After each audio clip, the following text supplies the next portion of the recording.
নমস্কার বন্ধুরা, জেবি কিচেনে সবাইকে স্বাগত। আশা করি সবাই ভালো আছেন। আজ আপনাদের সঙ্গে আমি শেয়ার করব এই যে কচুরলতির ঝাল চচ্চড়ি।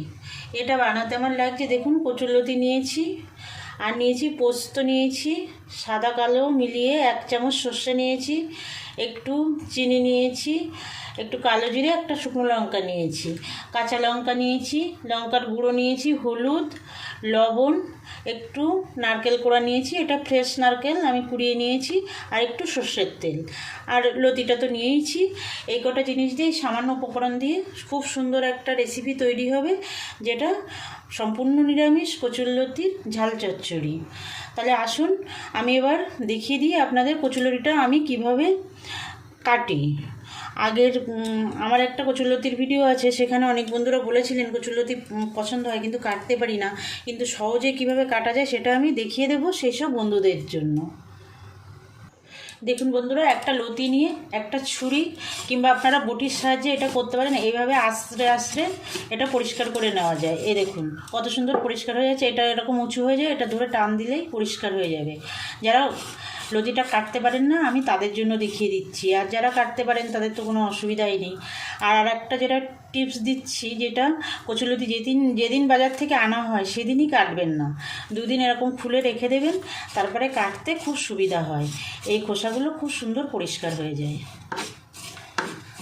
এই দেখুন কত সুন্দর হয়ে যাচ্ছে। এটা ছুরি দিয়েও করতে পারেন আর বটি দিয়েও করতে পারেন।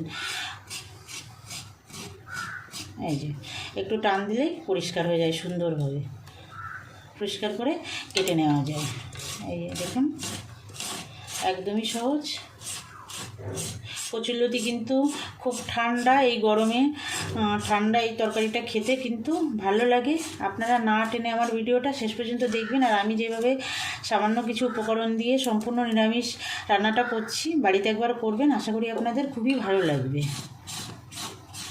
এই দেখুন কত সুন্দর পরিষ্কার হয়ে যাচ্ছে, দেখুন একদমই কষ্ট হচ্ছে না। এই এইভাবে পরিষ্কার করে একদম সুন্দর করে পিস করে নেওয়া যায়। নিয়ে এইভাবে এরকম যে যতটা লম্বা রাখতে চান সেইভাবে লতির পিসটা করবেন। এভাবে আমি সব লতিগুলো কেটে নেব। দেখুন বন্ধুরা, আমি সব লতিগুলো কেটে ধুয়ে পরিষ্কার করে নিয়েছি। এবার লতিগুলো আমি একটু লবণ জলে সিদ্ধ করে নেব। দেখুন বন্ধুরা, আমি উনুনে একটা কড়াই বসিয়ে দিয়েছি। আমি এতে খানিকটা জল দিয়ে দেবো খানিকটা লবণ। এই লবণ জলে আমি একটু ভাপিয়ে নেব লতিগুলো। অনেক সময় কচুরলতিতে গলা চুলকায়, সেটা এই যদি একটু লবণ জলে ভাপিয়ে নেওয়া হয় তাহলে কচুরলতিতে কখনোই গলা চুলকায় না। তার জন্য একটু আমি ভাপিয়ে নেব। দেখুন বন্ধুরা, জলটা গরম হতে হতে আমি এই যে পোস্ত, সাদা আর কালো যে সর্ষে নিয়েছিলাম সব একসঙ্গে করে, আর একটু কাঁচা পাকা লঙ্কা দিয়ে, আর যে আমি কোরানো নারকেলটা নিয়েছিলাম ওই নারকেলটা দিয়ে একসঙ্গে আমি বেটে নেব। এই যে এটুকু লঙ্কা দিলাম, লঙ্কাটা আপনারা আপনাদের পছন্দ মতো দেবেন। আমি দিয়ে সব একসঙ্গে একটা মশলা করে নেব। দেখুন বন্ধুরা, জলটা গরম হয়ে গেছে, আমি লতিগুলো দিয়ে দেব।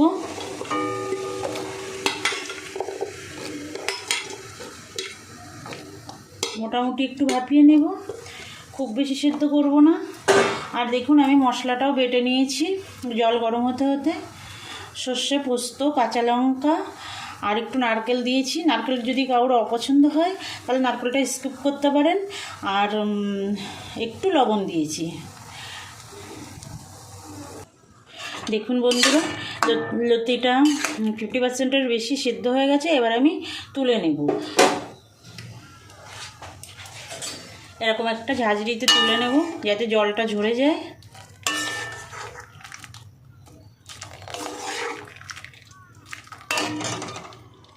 পুরো লতিটা ছাঁকনিতে তুলে নিয়েছি। এবার কড়াইটা আমি আবার পরিষ্কার করব। দেখুন কড়াইটা আমি বসিয়ে দিয়েছি, গরম হয়ে গেছে। আমি সর্ষের তেল দিয়ে দেবো খানিকটা।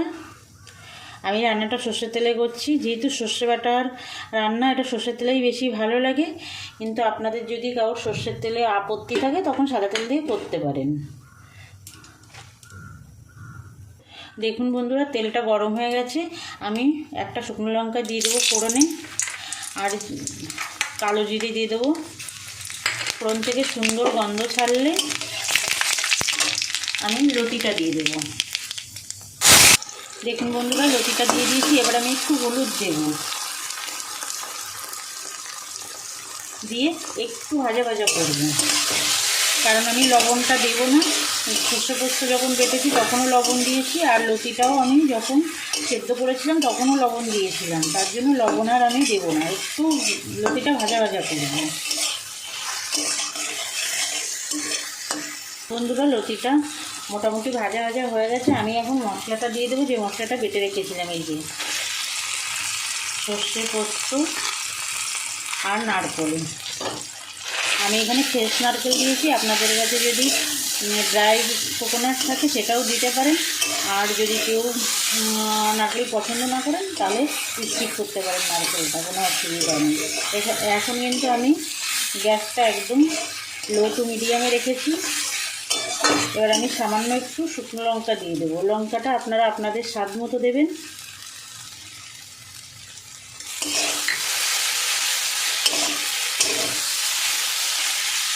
আর সামান্য একটু এই যে কাঁচা সরষের তেল আমি ছড়িয়ে দেবো। রান্নাটা একদমই সহজ, কিন্তু খেতে দুর্দান্ত লাগে বন্ধুরা। গরম ভাতের সঙ্গে বানাবেন একবার, আশা করি আপনাদের খুবই ভালো লাগবে। একটু সামান্য চিনি দিয়ে দেবো।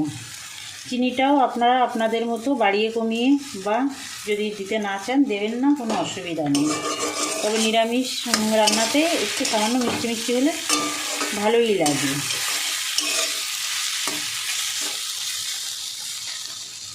এবার এই যে কাঁচা পাকা 4টে লঙ্কা দিয়ে দেব, দিয়ে একটু একদম লো আছে একদম একটু ঢাকা দিয়ে রাখবো। দেখুন বন্ধুরা, কত সুন্দর হয়েছে দেখতে, খেতেও দুর্দান্ত হয় বন্ধুরা। আর বন্ধুরা, আপনাদের কাছে আমার অনুরোধ, যে সকল নতুন বন্ধুরা এখনও পর্যন্ত আমার চ্যানেলটা সাবস্ক্রাইব করেননি, আমার চ্যানেলটা সাবস্ক্রাইব করে আমার সঙ্গে থাকবেন বরাবরের জন্য। আর যে সকল পুরনো বন্ধুরা আমার চ্যানেলটা সাবস্ক্রাইব করেছেন তাদেরকে অসংখ্য ধন্যবাদ। আমার সঙ্গে থাকবেন, আমার ভিডিওগুলো দেখবেন, লাইক কমেন্ট করবেন, শেয়ার করবেন বন্ধুদের কাছে। দেখুন কত সুন্দর হয়েছে, একদম সামান্য তেল মশলায় আর একদম কম সময় সুন্দর একটা রেসিপি তৈরি করে নেওয়া যায় বন্ধুরা, যেটা খেতে হয় দুর্দান্ত।